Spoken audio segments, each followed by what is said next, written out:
Good evening everyone, welcome to our channel UGC NET Hindi Pathshala पर आप सभी का स्वागत है। जैसा कि आप सभी जानते हैं कि हम अभी पीवाईक्यू सीरीज कर रहे हैं और हमने इसमें जून के तक के पेपर सॉल्व कर लिए हैं और जून 2024 का जो हमारा अभी एग्जाम हुआ था उसका हम सेकेंड शिफ्ट का पेपर अभी सॉल्व कर रहे हैं। कल की क्लास में हमने क्वेश्चन नंबर 1 से क्वेश्चन नंबर 30 तक सॉल्व किया था। आज हम स्टार्ट करेंगे क्वेश्चन नंबर 31 से क्वेश्चन नंबर 60 तक आज की क्लास में हम करने वाले हैं। ठीक है, देखते हैं पहला क्वेश्चन है हमारा। अमृतसर आ गया कहानी में बाबू की मुस्कान भीभत्स होने के कारण क्या हो सकता है। अमृतसर आ गया जो कहानी है ये आपकी भीष्म सहानी की कहानी है और इसमें आपका एक पात्र आता है बाबू। ठीक है, ट्रेन में एक यात्रा हो रही है, ट्रेन में ही ये पूरी कहानी जो इसका सारांश है ट्रेन का लेकर विषय मतलब ट्रेन की यात्रा के विषय को लेकर ये कहानी लिखी गई है। ठीक, इसमें बाबू एक पात्र आता है, उसकी मुस्कान विभत्स होने का क्या कारण होता है। तो अन्य धर्म के व्यक्ति को मारने के कारण नहीं, अन्य धर्म के व्यक्ति को वो मारता है लेकिन ये उसका कारण नहीं है। पठान द्वारा किए जाने वाले अपमान के बदले के कारण ये भी नहीं होगा। घर छूटने के डर का प्रभाव ये भी नहीं होगा। डी आपका करेक्ट स्टेटमेंट है। विभाजन की विभीषिका का प्रभाव, क्योंकि जो आपका अमृतसर आ गया कहानी है ये बेसिकली विभाजन के दौरान जब इन भारत और पाकिस्तान का विभाजन हुआ था उस समय जो घटनाएं घटित हुई हैं उस पर आधारित ये कहानी है। ठीक है, भीष्म सहानी की कुछ अन्य कहानियां हैं वो देख लेते हैं। भाग्य रेखा इम्पोर्टेंट है, 1953 में आती है ये, आपकी पूछी गई है ये कहानी। पहला पार्ट 1957 में आती है। भटकती राग 1966 में आती है। पटरियां 1973, वांगचू 1978, शोभा यात्रा 1981, निशाचर 1983, पाली 1989, डायन 1998। भाग्य रेखा पूछी गई है, डायन पूछी गई है, पाली भी आपकी पूछी गई, इसी पेपर में आगे पूछी जाएगी अभी। ठीक है, नेक्स्ट देखते हैं क्वेश्चन नंबर 32। क्वेश्चन नंबर 32, माटी की मूर्ति किस विधा की रचना है। ठीक है, माटी की मूर्ति आपकी जो रचना ये रामवृक्ष बेनीपुरी जी की रचना है। 1946 में ये आपकी प्रकाशित होती है और किस विधा की रचना है तो ये आपकी संस्मरण विधा की रचना है। जब हम सिलेबस पढ़ते हैं तो सिलेबस में ही ये जानकारी भी आपको मिल जाती है। ठीक है, नेक्स्ट आते हैं। एक चीज ये याद रखना कि जंजीरें और दीवारें ये भी संस्मरण है किसका है, रामवृक्ष बेनीपुरी जी का। नेक्स्ट क्वेश्चन नंबर 33, इनमें से कौन सा युग्म सही सुमेलित है। सही युग्म बताने हैं। भारतेंदु दिल्ली दरबार दर्पण सही है आपका ए। उसके बाद में प्रताप नारायण मिश्र का शिव मूर्ति ये भी आपका सही है। ये क्वेश्चन भी आपका जो सिलेबस से ही है, अगर आपने सिलेबस रीड किया होता है you can solve it. A statement आपका करेक्ट है, बी स्टेटमेंट करेक्ट है। ए और बी आपका सिर्फ एक ही ऑप्शन में, तो बी ऑप्शन आपका करेक्ट है। आगे देख लेते हैं।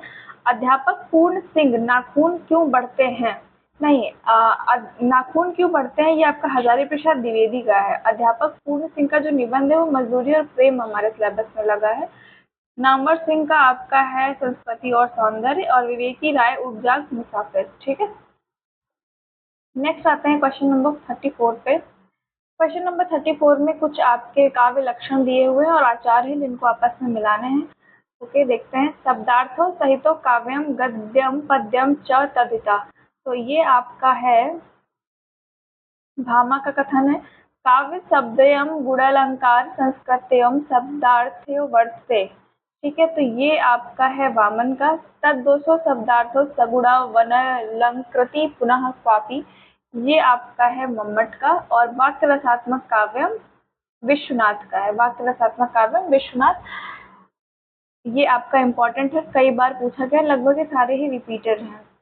नेक्स्ट आते हैं क्वेश्चन नंबर 35 पे। एक कहानी यह भी किस विधा की रचना है, डायरेक्ट विधा पूछी गई थी इसमें। तो एक कहानी यह भी मन्नू भंडारी जी की आत्मकथा है। ठीक, कब आती है इसका प्रकाशन वर्ष 2007। मन्नू भंडारी जी ने एक कहानी यह भी के नाम से अपनी आत्मकथा खुद से लिखी है।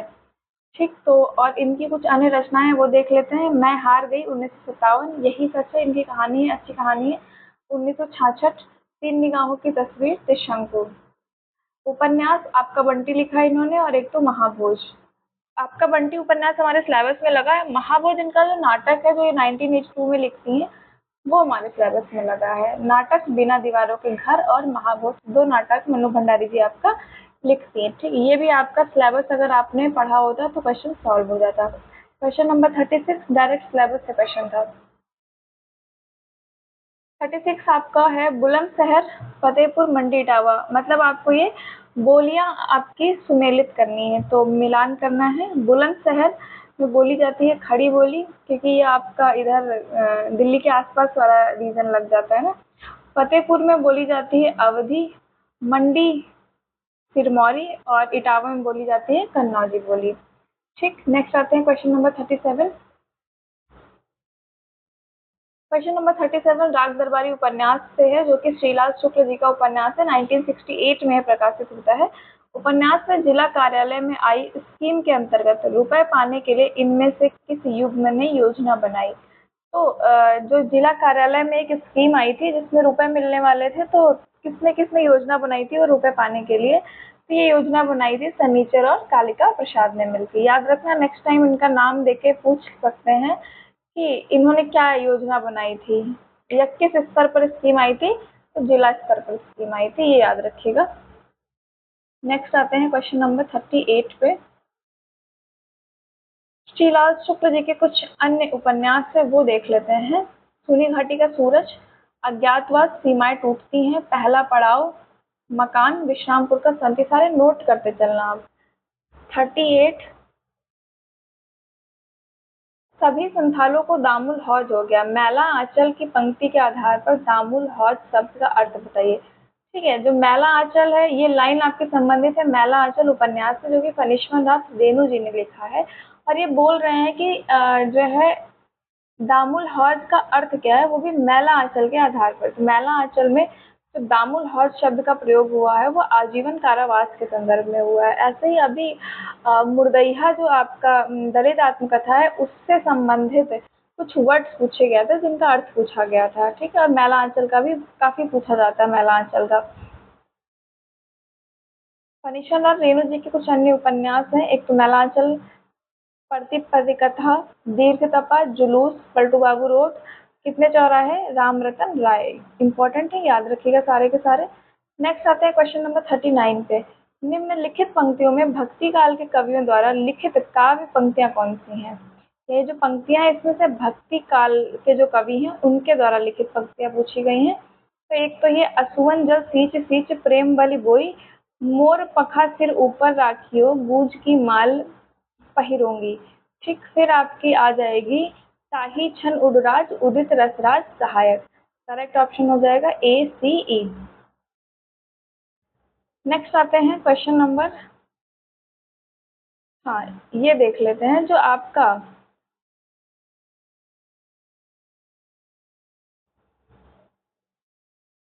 ये वाली आपकी पंक्ति किसकी है? ये पंक्ति आपकी मीराबाई की है, फर्स्ट वाली।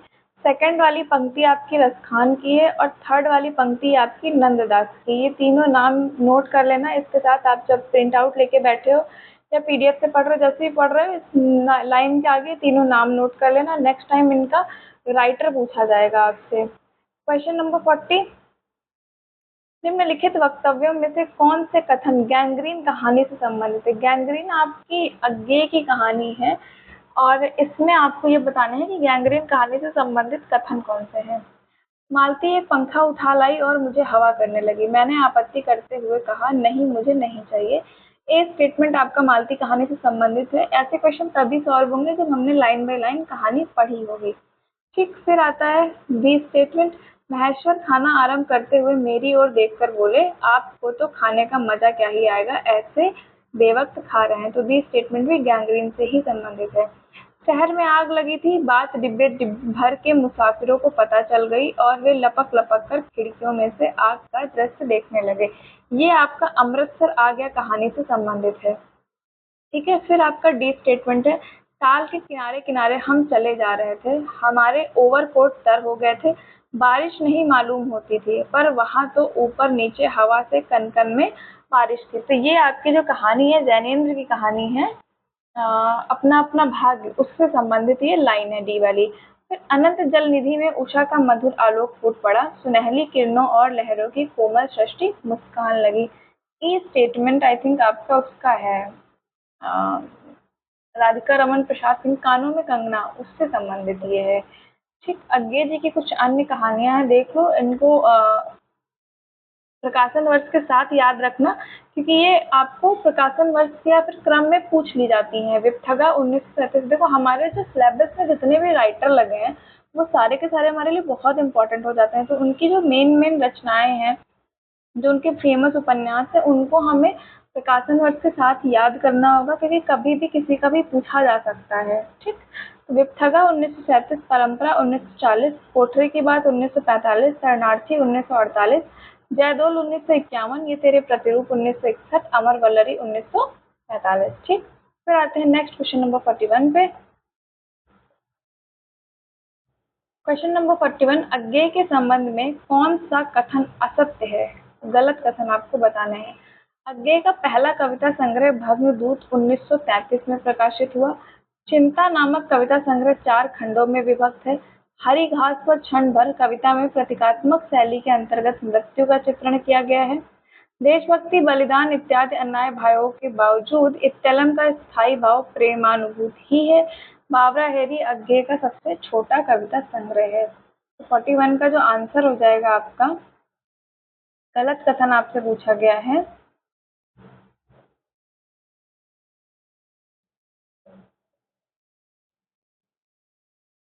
बी आपका गलत कथन है और सी आपका गलत कथन है। ठीक है, अब इसमें जो करेक्ट स्टेटमेंट है वो याद रखिएगा आप, उनको याद रखना बहुत जरूरी है, क्योंकि नेक्स्ट टाइम ये फिर पूछेंगे। तो भग्नदूत का प्रकाशन वर्ष 1933 है। बाबरा हेरी अज्ञेय का सबसे छोटा कविता संग्रह है। नेक्स्ट टाइम ये कैसे पूछेंगे कि अज्ञेय का सबसे छोटा कविता संग्रह कौन सा है, उसमें आपको 4 ऑप्शन मिलेंगे, जिसमें एक ऑप्शन में होगा बाबरा हेरी, और डी स्टेटमेंट भी आपका सही है। ठीक, नेक्स्ट आते हैं क्वेश्चन नंबर 42 पे। इतने बड़े हो गए हैं अभी तक पढ़ने जाते हैं, ना जाने कब तक पढ़ेंगे और क्या करेंगे इतना पढ़कर। उपरोक्त कथन किस कहानी से लिया गया है? ये जो है, ये आपकी ईदगाह कहानी से संबंधित है। ईदगाह प्रेमचंद की कहानी है और बाल मनोविज्ञान से संबंधित ये कहानी है, 1933 में प्रकाशित होती है। ठीक है, ये जब सारे बच्चे ईद का मेला देखने के लिए शहर जा रहे होते हैं, तो वहां पर बच्चे ही आपस में बात कर रहे हैं कॉलेज को देख के, और बोल रहे हैं कि यहाँ इतने बड़े लोग अभी तक पढ़ने जाते हैं, पता नहीं क्या पढ़ेंगे और इतना पढ़कर क्या करेंगे। ठीक, तो ये बच्चों का ही पूरा संवाद है। राही कहानी सुभद्रा कुमारी चौहान की है। चंद्रदेव से मेरी बातें राजेंद्र बाला घोष है, और अपना अपना भागी आपकी जैनेन्द्र की कहानी है। ठीक है, नेक्स्ट आता है क्वेश्चन नंबर 43 पे। बुद्धिजीवी वर्ग वह है जो दूरदर्शी होता है, सलाह दे सकता है और नेतृत्व दान कर सकता है। उपरोक्त पंक्ति किस महापुरुष की है? ठीक, तो ये पंक्तियां आपके डॉक्टर भीमराव अंबेडकर की हैं। भीमराव अंबेडकर जी कहते हैं कि बुद्धिजीवी वर्ग वह है जो दूरदर्शी होता है। मतलब अगर आप आगे की सोच पा रहे हो, किसी एक चीज को सेंटर में रख के आप उसके आगे का क्या परिणाम होने वाला है उसको सोच विचार कर पा रहे हो, ठीक है, उस पर आप अपनी सलाह दे सकते हो, अपना कुछ पॉइंट ऑफ व्यू प्रदान कर सकते हो, तो उसको आप बुद्धिजीवी वर्ग में रख सकते हो। ठीक है, अगर आप सिर्फ एक छोटे से सर्कल के अंदर रह के ही उतने में ही सब कुछ देख रहे हो, तो आप का जो पॉइंट ऑफ व्यू है वो समाज सोसाइटी को लेके सही डायरेक्शन में आप निर्णय नहीं दे पाओगे। तो ये अम्बेडकर जी का आपका कथन है। नेक्स्ट आता है क्वेश्चन नंबर 44 पे। नई समीक्षा के संदर्भ में कौन सा कथन सही नहीं है? गलत कथन आपको बताने हैं। देखते हैं इसको, सीधे आंसर में हम देखेंगे कौन कौन से आपके कथन सही नहीं है। नई समीक्षा ने विक्टोरियन नैतिकता को साहित्य की मूल वृत्ति माना है। तो ये अगर स्टेटमेंट आपका गलत है, इसमें ना आप नहीं जोड़ लो, तो आपका ये स्टेटमेंट सही हो जाएगा। नई समीक्षा ने विक्टोरियन नैतिकता को साहित्य की मूल वृत्ति नहीं माना है, तभी आपका स्टेटमेंट करेक्ट हो गया। नई समीक्षा आलोचक की जिम्मेदारी किसी कलाकृति के गूढ़ अर्थ के उद्घाटन से जोड़ती है, भले ही उसे प्रभावपूर्वक हेत्वाभास से गुजरना पड़े। तो ऐसा नहीं है कि अगर आप नई समीक्षा में आलोचक जो है किसी कृति की, किसी रचना की अगर आलोचना कर रहा है, तो आप आलोचना में ऐसा लेके चले जाओ कि उसका जो प्रभाव है उसको ही आप उस प्रभाव से या उस रचना के केंद्र से हटके कुछ और बात करने लगो, अपनी विचारधारा उसमें जोड़ने लग जाओ, आलोचना निष्पक्ष करनी होती है। तो बी स्टेटमेंट भी आपका ये जो ये वाला स्टेटमेंट भी इसलिए गलत है। सही स्टेटमेंट देख लो, आगे चल के सत्य कथन पूछे जाएंगे आपके नई समीक्षा से, और इसमें से एक दो लाइन आपको रिपीट मोड में मिलेगी। नई समीक्षा ने स्वच्छंदतावादी प्रवृत्तियों का विरोध करते हुए पलायनवादी व भावुकतापूर्ण वृत्ति का भी तिरस्कार किया है। बिल्कुल, नई समीक्षा जो है वो पलायनवादी मतलब किसी चीज से भागना या भावुकतापूर्ण वृत्ति का भी तिरस्कार किया है, तो बिल्कुल तिरस्कार किया है। नई समीक्षा रचना को एक भाषिक संरचना के रूप में देखती है। ठीक, नई समीक्षा भाषिक संरचना यानी वो भाषा शैली पर ध्यान दे रही है पूरी तरीके से। सही स्टेटमेंट है। नई समीक्षा कृति की समझ के लिए साहित्य की पृष्ठभूमि और ऐतिहासिक सामाजिक वातावरण पर अतिरिक्त बल देने का विरोध करती है। ये भी आपका करेक्ट स्टेटमेंट है। ठीक, फिर आते हैं नेक्स्ट क्वेश्चन नंबर 47, पहले देख लेते हैं। स्क्रीन पे है, तुम जीवन से तटस्थ हो सकते हो परंतु मैं तो अब तटस्थ नहीं हो सकती। उपरोक्त पंक्तियां आषाढ़ का एक दिन के कौन से अंक से ली गई है? तो ये पंक्तियां आपकी ली गई हैं अंक 3 से। आषाढ़ का एक दिन मोहन राकेश का नाटक है जो कि आपका 1958 में प्रकाशित होता है। ठीक है, 3 अंक होते हैं। पहले अंक में कालिदास और मल्लिका का प्रेम दिखाया जाता है। दूसरे अंक में कालिदास उज्जैनी चले जाते हैं, वहां पे उनको राजकवि की उपाधि मिल गई है। ठीक, फिर वो क्या होता है, वहां पे वो प्रियंग मंजरी जो राजकुमारी है उज्जैनी की, उनसे विवाह कर लेते हैं। तृतीय अंक में वो सब छोड़ छाड़ के वापस आ जाते हैं। फिर वो मल्लिका के पास आते हैं कि अब मैं सब कुछ अच्छ से आरंभ करना चाहता हूँ। ठीक, जैसे लगता है कि समय रुका हुआ है इनके लिए, कालिदास जी के लिए। तो उसके लिए फिर ये मल्लिका उनको उत्तर देती है कि तुम जीवन से तटस्थ हो सकते हो पर मैं आपके साथ नहीं हो सकती, क्योंकि मल्लिका की एक बच्ची हो चुकी है अब। ठीक है, तो अब देखते हैं। हाँ, ये इसका स्टोरी रहा, छोटा सा समरी रहा। पूरा नाटक लाइन बाय लाइन पढ़ेंगे। मोहन राकेश कुछ अन्य नाटक है। लहरों के राजहंस 1963 में आता है और आधे अधूरे 1969 में आता है। ये समकालीन जिंदगी का पहला सार्थक नाटक माना जाता है। ठीक है, और ये नाटक भी हम लाइन बाय लाइन पढ़ेंगे क्योंकि हमारे सिलेबस में है। नेक्स्ट आता है क्वेश्चन नंबर 48। अपना अपना भाग्य कहानी के संदर्भ में उपयुक्त कथन कौन सा है? अपना अपना भाग्य कहानी किसकी कहानी है? जैनेन्द्र की कहानी है।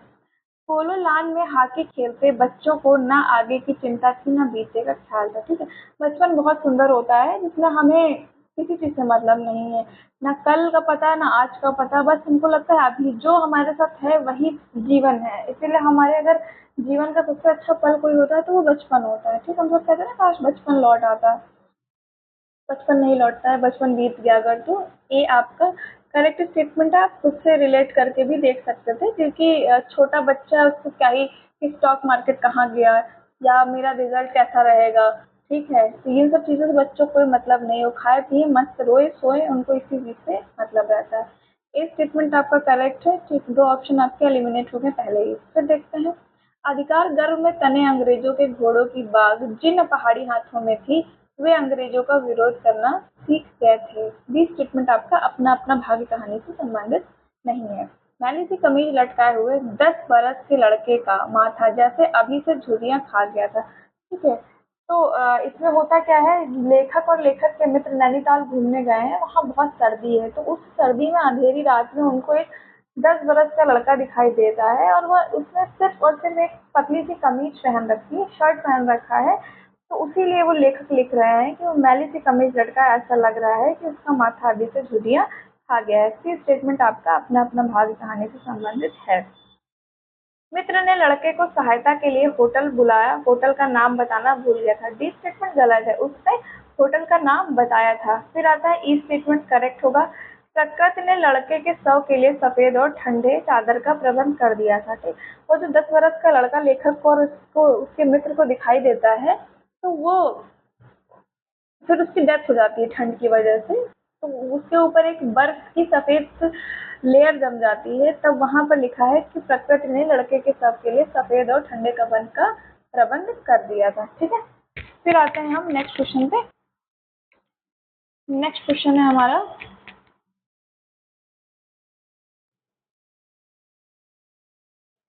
Question number 49। आचार्य रामचंद्र शुक्ल का निबंध कविता क्या है सरस्वती पत्रिका में किस वर्ष प्रकाशित हुआ था? ठीक है, तो इसका करेक्ट आंसर है 1909। ये आपका एनटीए ने ये दोनों शिफ्ट में क्वेश्चन आया था, फर्स्ट शिफ्ट में भी आया था, सेकंड शिफ्ट में। फर्स्ट शिफ्ट में इसका आंसर 1909 कंसीडर किया है और सेकंड शिफ्ट में इन्होंने 1908 कंसीडर किया था। ठीक है, तो इसका तो कुछ नहीं कर सकते हैं इस चीज के लिए हम, लेकिन हमको सही ही याद रखना है 1909। कविता क्या है? निबंध। इसका है रामचंद्र शुक्ल का है। चिंतामणि भाग 1 में यह प्रकाशित होता है और चिंतामणि भाग 1 में कुल 17 निबंध आपके प्रकाशित हैं। ये देखो सर, नहीं, चिंतामणि भाग 1 में नहीं, आपके जो रामचंद्र शुक्ल के कुछ अन्य निबंध हैं वो देख लो।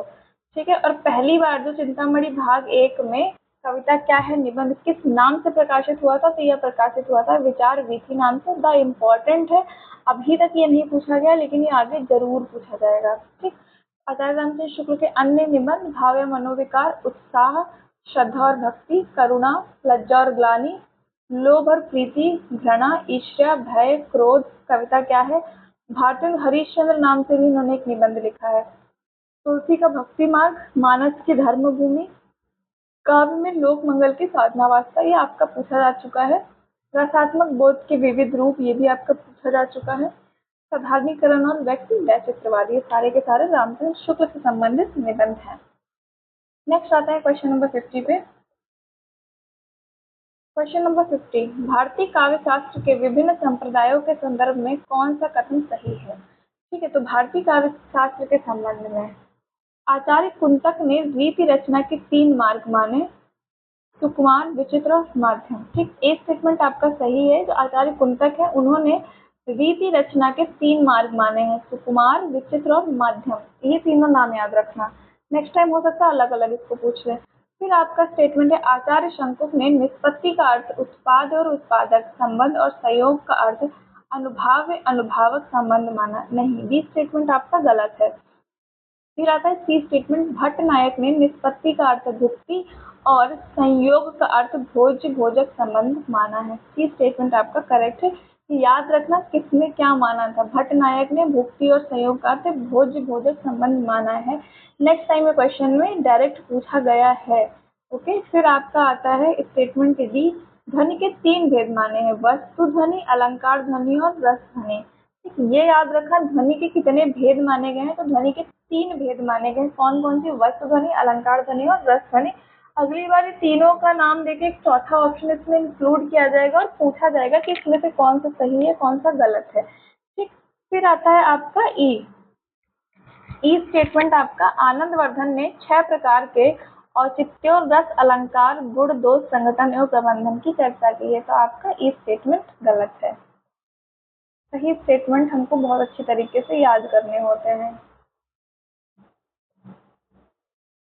ये देख लो, कुछ हमारे संप्रदाय हैं जिनके आचार्य हैं, उन्होंने संपादक किया है इसका। ये हमारे काम की चीज़ है और इम्पोर्टेंट भी है, तो इसको देखते हैं। रस संप्रदाय किसने दिया है? भरत मुनि ने दिया है। अलंकार संप्रदाय दिया है भामा ने। रीति संप्रदाय वामन का है। वक्रोक्ति संप्रदाय कुंतक का है। ध्वनि संप्रदाय आनंदवर्धन का है। औचित्य संप्रदाय शिवेंद्र का है। ये 6 के 6 बहुत इंपॉर्टेंट है और यहाँ से डायरेक्ट पूछे जाते हैं पेपर में कि किसने कौन सा संप्रदाय दिया है। नेक्स्ट आता है क्वेश्चन नंबर 51 पे। हमने बहुत से अपने वीर हिंदुस्तान में भेजे हैं, परंतु मुझको तुमसे जितनी आशा है उतनी और किसी से नहीं। उपरोक्त कथन भारत दुर्दशा नाटक में किन किन पात्रों का आपसी संवाद है? ठीक, तो भारत दुर्दशा नाटक से संबंधित आपका ये कथन है। पहली बात तो हमें ये याद रखनी होगी। सेकंड, भारत दुर्दशा में कुल 6 अंक है, ये याद रख लो। टोटल इसमें मूर्त और अमूर्त पात्र मिला के 19 पात्र हैं, ये याद रखो। थर्ड स्टेटमेंट, ठीक है। अब ये संवाद किसके बीच में ये देखते हैं, तो ये आपका भारत दुर्दय और मदिरा के बीच में संवाद है। इसमें मदिरा एक पात्र आता है, अमूर्त अमूर्त पात्र है जिसका मानवीकरण किया गया है और इसका उल्लेख ऐसे कि मदिरा पीवे पागल मतलब जग बीतो जाए, ऐसे करके लाइन आती है। ठीक, पूरा नाटक हम लाइन बाय लाइन पढ़ेंगे। ये भारतेंद्र जी के कुछ अन्य नाटक हैं। मौलिक नाटक और अनुदित नाटक अलग अलग है, ये अलग अलग ही नोट करना।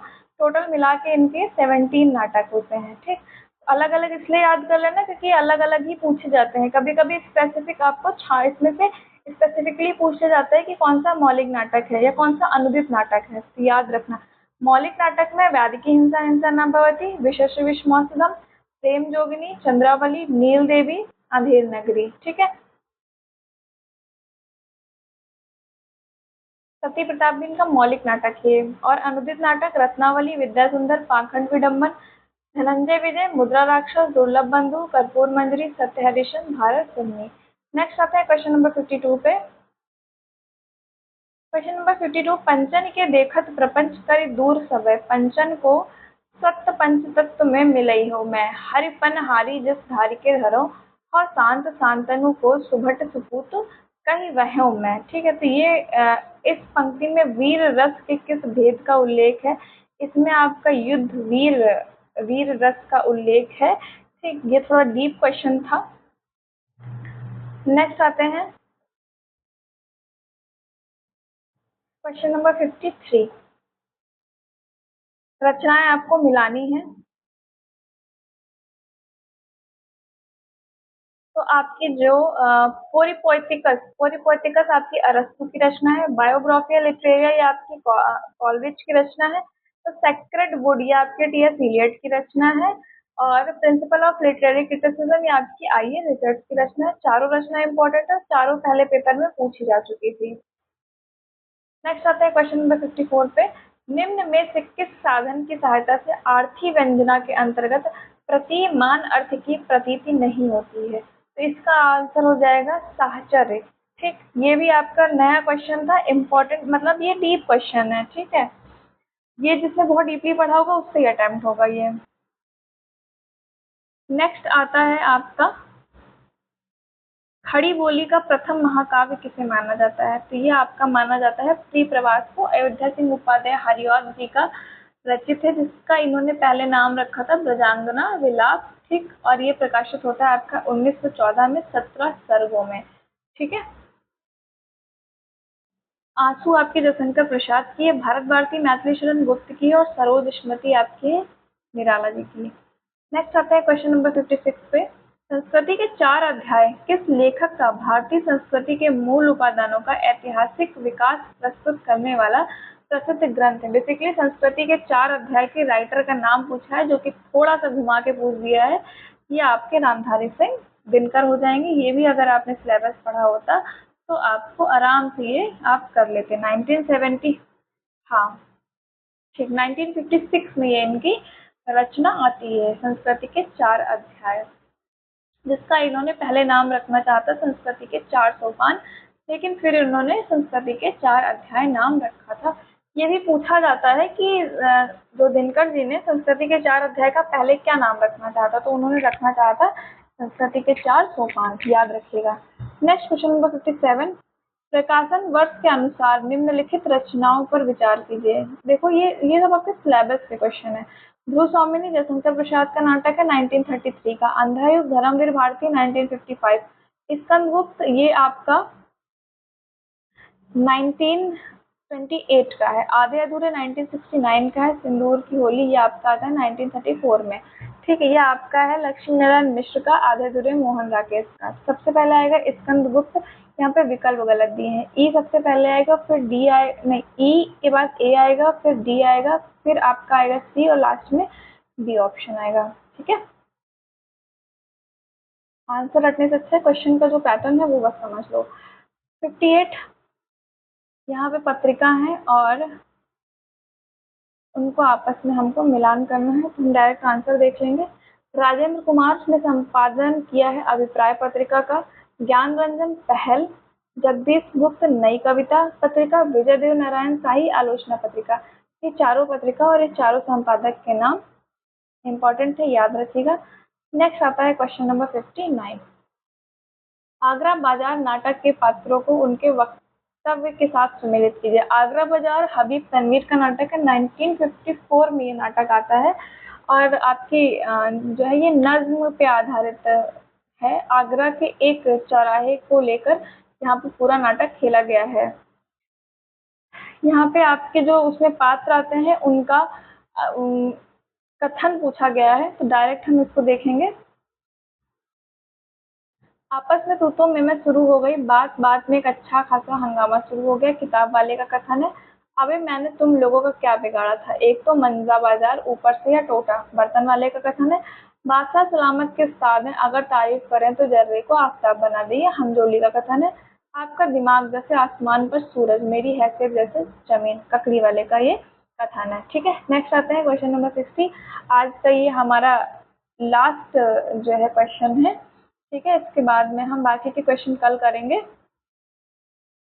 ओके, देखते हैं। सबसे पहले तो ये याद रखना, ये कथन किसका है? ये कथन है आचार्य मम्मट का। ठीक है, आचार्य मम्मट द्वारा निम्न पंक्तियों में किस प्रयोजन की ओर संकेत नहीं किया गया है?